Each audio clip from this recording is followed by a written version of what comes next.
The wind howled mournfully across the vast plains of Wyoming Territory. 1878. As Willow Vale's tears mingled with the rain that plastered her auburn hair to her pale cheeks. Behind her, the life she'd known burned to ashes ahead of her, a future she couldn't bear to contemplate as the iron grip on her arm tightened. Willow had never known such fear, not even when her pa's ranch had fallen on hard times after the drought took half their cattle. It was those hard times that had led her father to make the devil's bargain in the first place, borrowing money from the notorious Rattlesnake Gang. When her father couldn't pay, they'd taken her instead, claiming her as payment for the debt. "Keep moving," growled the man holding her. Thaddeus Crawford was the gang's second in command, a bear of a man with a pockmarked face and tobacco-stained teeth. "Boss is waiting, and he ain't the patient type." 20 miles away, Lucas Everett's spurs jingled as he stormed into the sheriff's office in Clearwater Creek. His hat dripped rainwater onto the wooden floorboards as he slammed both palms onto the desk, startling the aging lawman from his evening whiskey. "They took her," Lucas said, his voice deadly calm despite the storm raging inside him. "Rattlesnake Gang rode in at dusk and burned down the Vale place. Took Willow with them." Sheriff Donovan stroked his gray-streaked mustache. "Son, I'm sorry about the Vale girl, truly I am, but I can't take on Silas Blackwell and his whole gang. That'd be suicide." Lucas's blue eyes hardened. "Then I'll go alone." The sheriff sighed. "Blackwell's got at least 15 men at that old mining camp. And word is, he's taken a particular liking to this girl. He's been watching her for months." Lucas's jaw tightened. "I promised her father I'd look after her if anything happened to him. I'll be damned if I break that promise." The truth was, Lucas's feelings for Willow ran far deeper than any promise. They'd grown up on neighboring ranches, and though he'd never found the courage to tell her, he'd loved her since they were teenagers. Now, at 26, with Willow just having turned 20, he'd finally been planning to court her properly. "At least wait till morning," the sheriff pleaded. "Storm's getting worse." Lucas was already heading for the door. "She doesn't have till morning." The rain had turned to a torrential downpour by the time Lucas mounted his black stallion, Thunder. The horse snorted, sensing his rider's determination as Lucas checked his Winchester rifle and Colt revolver. In his saddlebags, he carried ammunition, jerky, and a small medical kit. He knew the Rattlesnake Gang's hideout was a good 40 miles northeast, in the abandoned Copper Creek mining camp. "We ride all night, boy," Lucas whispered to Thunder, patting his neck before spurring him forward into the darkness. Meanwhile, Willow was being dragged through the entrance of the mining camp. Despite the rain, men emerged from ramshackle buildings to leer at her as she passed. She kept her chin high, refusing to show fear even as her heart hammered in her chest. "Well, well," a smooth voice called from the porch of what had once been the mine overseer's cabin. "Bring her here, Thaddeus." Silas Blackwell stood silhouetted against the warm lamplight spilling from the cabin. Unlike his rough-looking men, Silas dressed like a gentleman, albeit one with a penchant for excessive jewelry and a black snakeskin vest. His dark hair was slicked back, and a thin mustache adorned his upper lip. At 35, he had a reputation that stretched across 3 territories. Thaddeus shoved Willow forward, sending her stumbling up the steps. "Miss Vale," Silas said, taking her hand as though they were at a society dance rather than a gang hideout. "Your beauty exceeds even the rumors." Willow yanked her hand away. "My father will pay his debt." "You had no right to take me," Silas laughed. "Your father's debt is merely an excuse, my dear. I've had my eye on you for quite some time. A man in my position needs a woman of quality by his side." "I'll never be your woman," Willow spat. Silas's smile didn't falter, but his eyes hardened. Pride is admirable but foolish under the circumstances. You're 40 miles from civilization, surrounded by men who haven't seen a woman in months. I'm offering you protection." "You're offering me slavery," Willow countered. Silas gripped her arm, his fingers digging painfully into her flesh. "Perhaps a night to reflect on your situation will change your perspective. Thaddeus, show Miss Vale to her accommodations." Accommodations turned out to be a small storeroom at the back of the cabin. It had a narrow cot, a chamber pot, and a tiny window too small for escape. Thaddeus locked the door behind her, and Willow sank onto the cot, finally allowing her tears to flow freely. Her thoughts turned to Lucas. They'd been neighbors and friends for as long as she could remember. There had always been something unspoken between them, a warmth that went beyond friendship. Just last week, he'd brought her wildflowers after helping her father mend fences. The memory of his shy smile made her heart ache. "Lucas," she whispered to the darkness, "please find me." Out on the trail, Lucas pushed Thunder hard, following the faint tracks left by the gang despite the rain washing them away. The night was pitch black, but occasional lightning illuminated the path ahead. Each flash revealed the treacherous mountain trail they were now climbing. "Steady, boy," Lucas murmured as Thunder carefully picked his way along the narrow path. One misstep would send them plummeting into the ravine below. Lucas's mind was filled with images of Willow her laughing in the summer sun as they raced their horses across the meadow. Her concentration as she helped him tend to a wounded calf last spring. The way she'd looked at him just days ago when he'd brought her those wildflowers, a softness in her eyes that had given him hope. His thoughts were interrupted when Thunder suddenly halted, ears pricked forward. Lucas froze, listening. The faint sound of men's voices carried on the wind from just ahead. He dismounted, leading Thunder off the trail and into a dense grove of pines. "Stay here," he whispered. Tying the horse to a tree, crouching low, Lucas moved toward the voices. Two men huddled under an outcropping of rock, sharing a bottle of whiskey. They wore the telltale rattlesnake bandanas of Blackwell's gang. "Boss seems mighty taken with the Vale girl," one was saying. "Never seen him so worked up over a woman before." "She's a pretty little thing," the other agreed, taking a swig from the bottle. "Shame the boss wants her all to himself. You know the rules. What Blackwell claims is his alone." Lucas's blood boiled at their casual discussion of Willow as property. He considered his options. These men were clearly sentries, posted to watch the trail. Taking them both on would be risky and would alert the camp to his presence. But leaving them here would mean they might spot him later.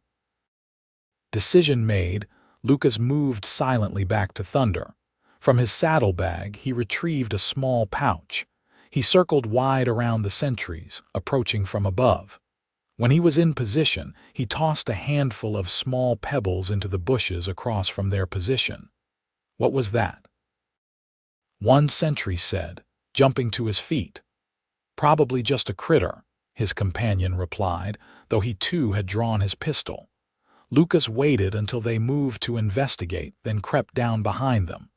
The first man never knew what hit him as Lucas's rifle but connected with the back of his skull. The second turned, but Lucas was already on him, delivering a knockout punch that sent him sprawling beside his friend. Working quickly, Lucas bound and gagged both men, then dragged them under the rock outcropping where they wouldn't be immediately visible. He estimated he had a few hours before they were missed or regained consciousness.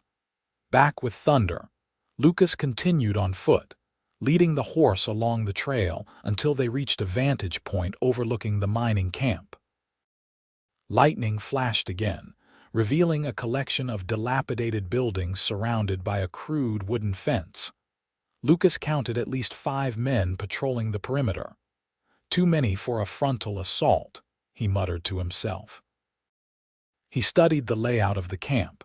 noting the largest building with lamplight still glowing in its windows despite the late hour. That would be where Blackwell stayed, and likely where they were keeping Willow. Getting in unseen would require patience and stealth.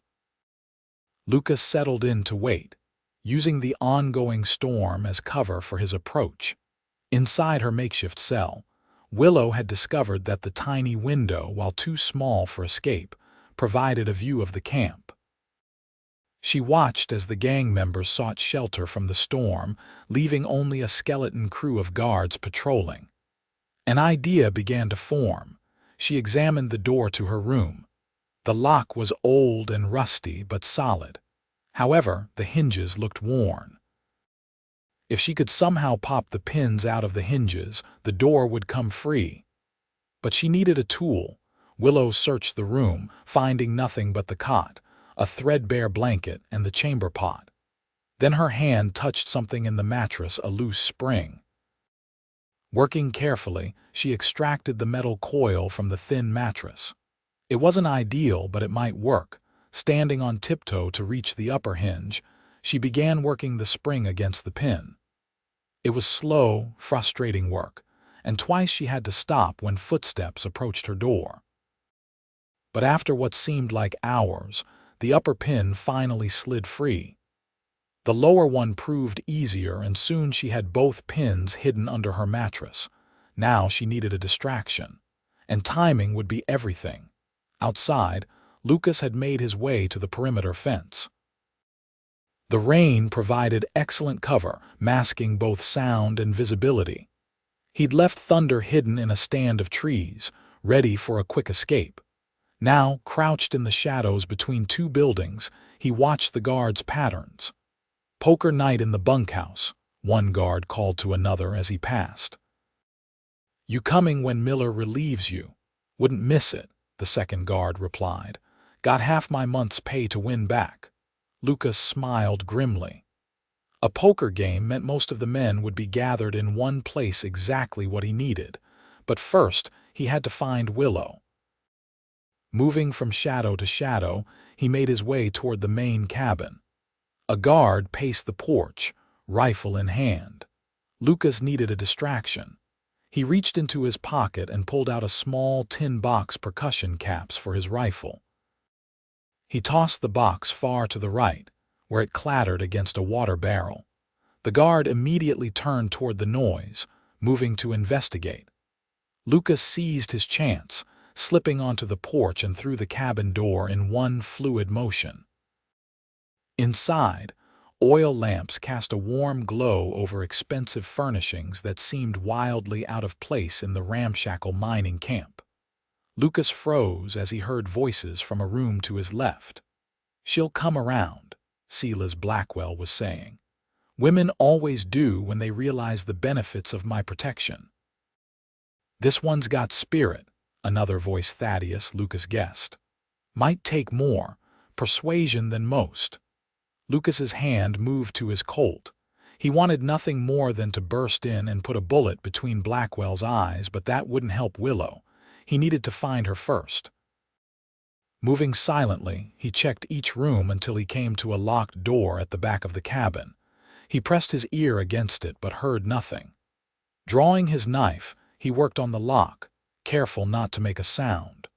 The old lock gave way with surprising ease, and Lucas eased the door open.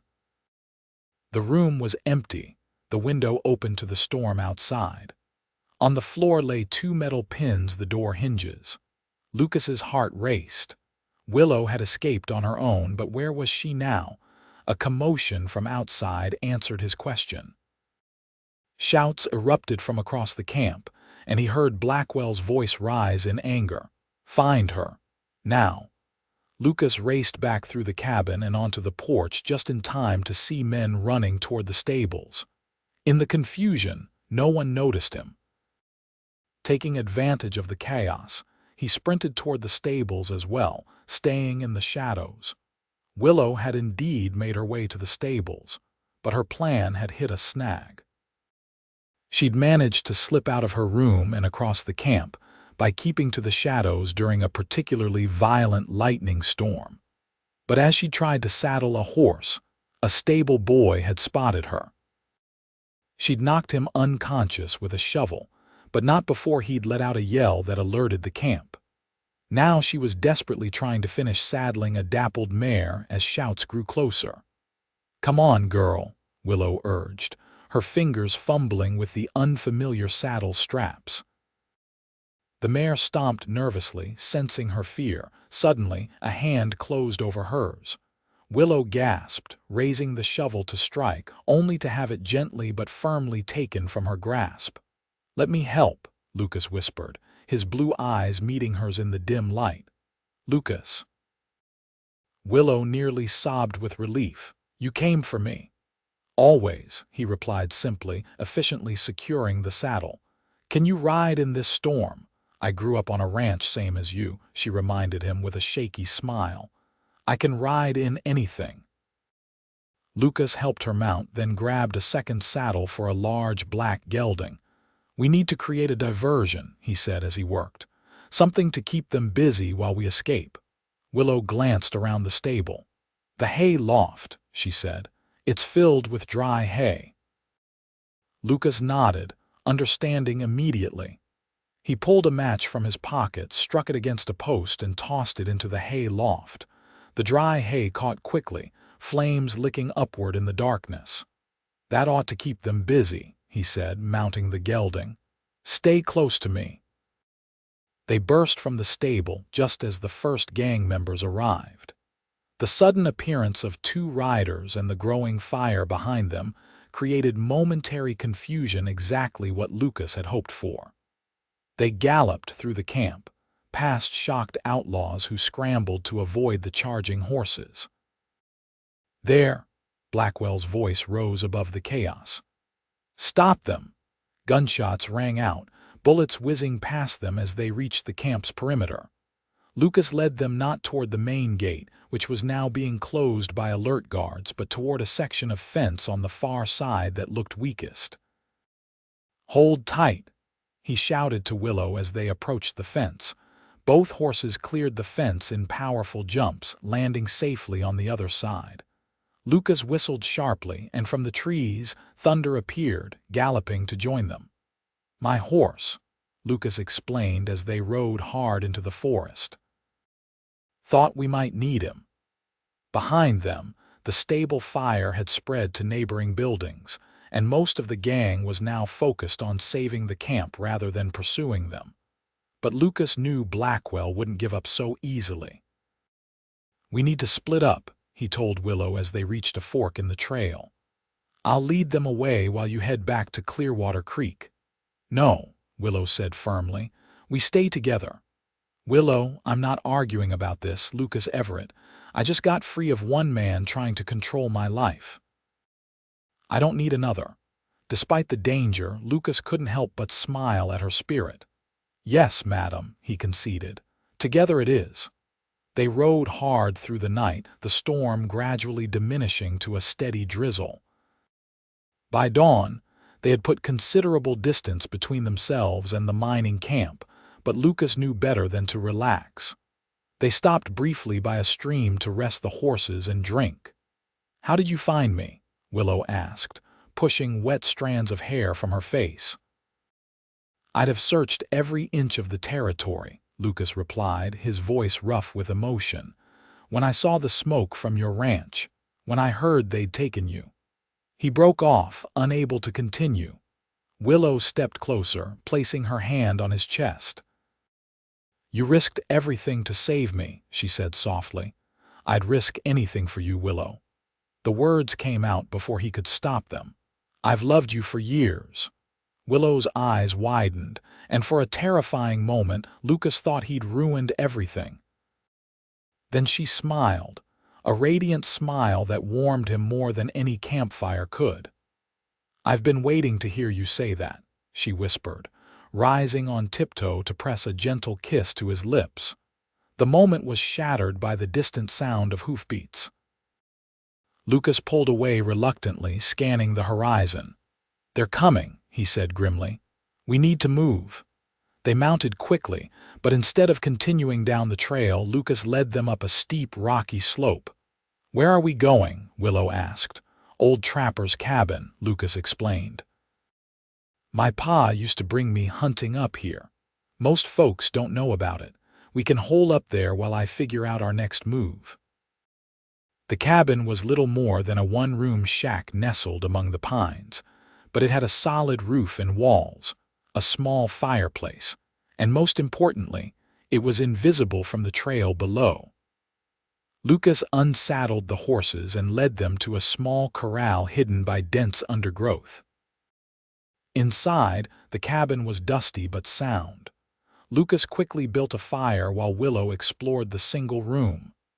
"We should be safe here for a day or two," Lucas said, "but eventually we'll need to head back to town. Blackwell needs to answer for what he's done."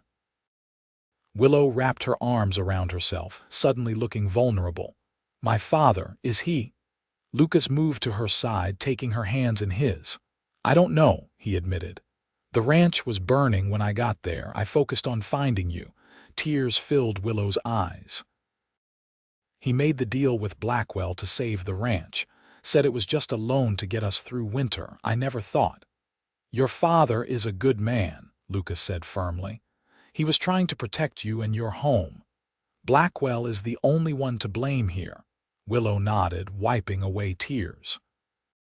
"What do we do now?" "First, we rest," Lucas said. "Then tomorrow I'll scout around, make sure we've lost them. After that, we head to Clearwater Creek and talk to Sheriff Donovan. And if Blackwell follows us there, then he'll have to deal with more than just me," Lucas promised. "The whole town will stand with us once they hear what happened." Willow looked skeptical but didn't argue. Instead, she helped Lucas prepare a simple meal from the jerky in his saddlebags and some dried beans they found in the cabin's small pantry. As night fell, the closeness of the cabin created an intimacy neither could ignore.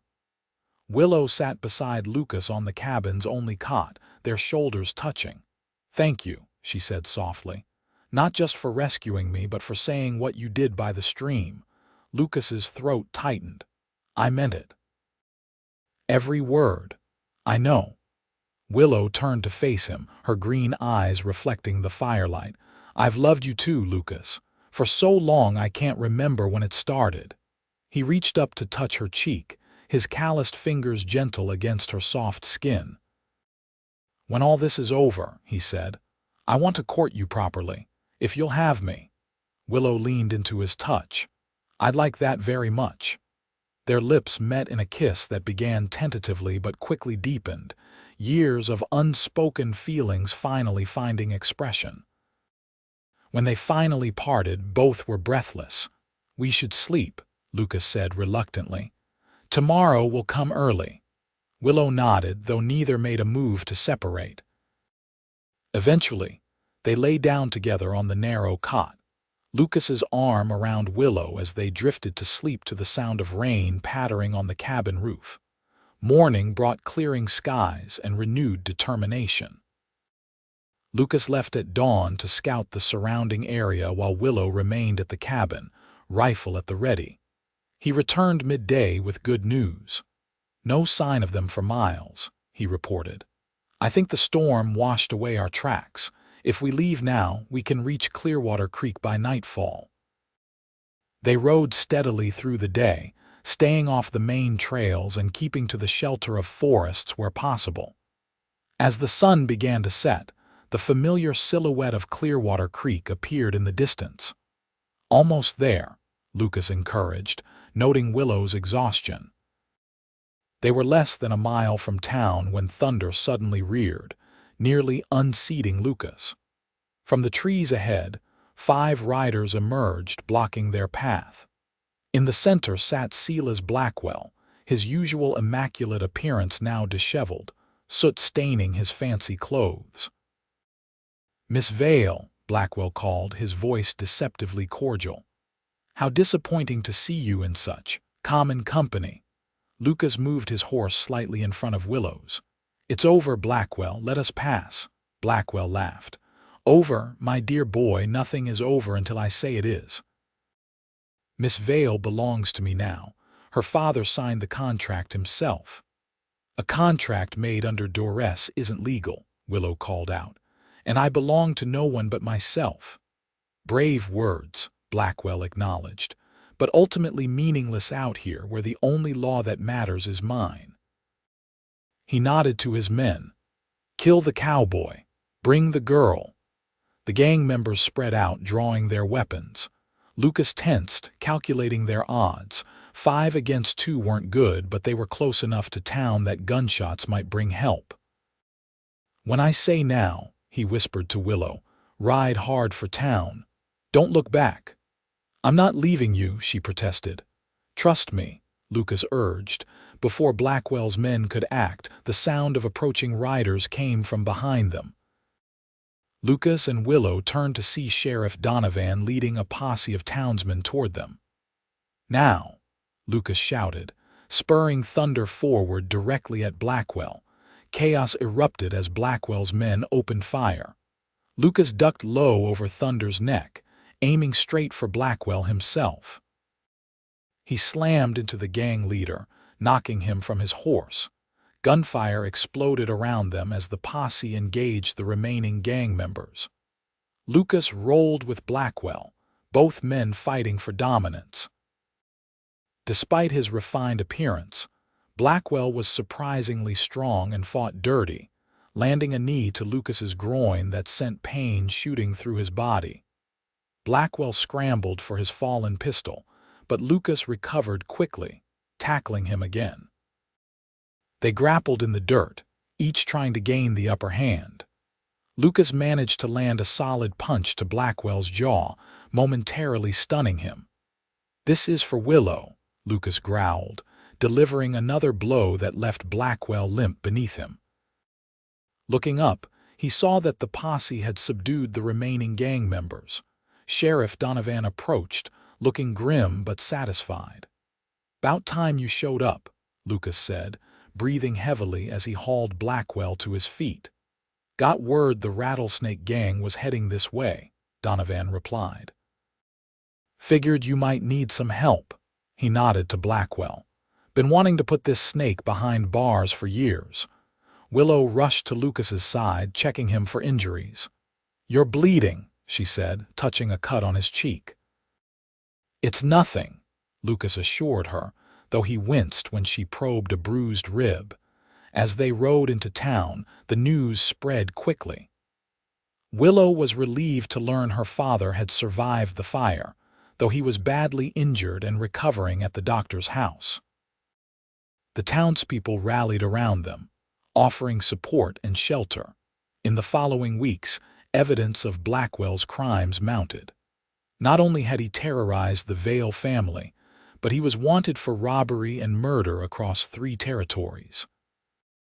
The territorial marshal arrived to transport him to Cheyenne for trial, ensuring he would never threaten Willow or anyone else again. Willow's father recovered slowly but steadily. With help from neighbors, including Lucas, they began rebuilding the Vale Ranch. Throughout it all, Lucas remained steadfast at Willow's side, his love and support never wavering. One evening, as they sat on the porch of the newly constructed ranch house, Lucas took Willow's hand in his. "I've been thinking," he said, suddenly nervous. "Our ranches share a boundary. Might make sense to combine them, for efficiency's sake." Willow raised an eyebrow. "Efficiency's sake," Lucas cleared his throat, "and maybe for other reasons too. Such as I love you, Willow Vale. I want to spend my life with you, build something together." He reached into his pocket and pulled out a small ring with a modest pearl. "It was my mother's. I'd be honored if you'd wear it as my wife." Tears filled Willow's eyes. "Are you asking me to marry you for efficiency's sake, Lucas Everett?" A slow smile spread across his face. "I'm asking because I can't imagine a single day without you by my side. Because you're the bravest, strongest woman I've ever known. Because I've loved you since we were kids, and I'll love you until my last breath." "Well," Willow said, pretending to consider, "when you put it like that." She leaned forward, pressing her lips to his in a tender kiss. "Yes," she whispered against his mouth. 1,000 times, yes.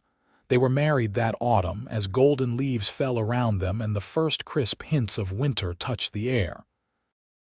The ceremony, held on the porch of their new home built where the boundary between their ranches had once stood, was attended by the entire town. As Lucas swept Willow into his arms for their first dance as husband and wife, he whispered in her ear, "Worth riding through the night for." Willow's laughter rang out, bright and clear in the gathering dusk. "Worth everything," she agreed, secure in the knowledge that whatever challenges life might bring, they would face them together. And in the years that followed, as their family grew and their ranch prospered, they often reminisced about that stormy night when love and courage had triumphed over greed and cruelty. The night when a determined cowboy had ridden through darkness and danger to reclaim not just the woman he loved, but their future together.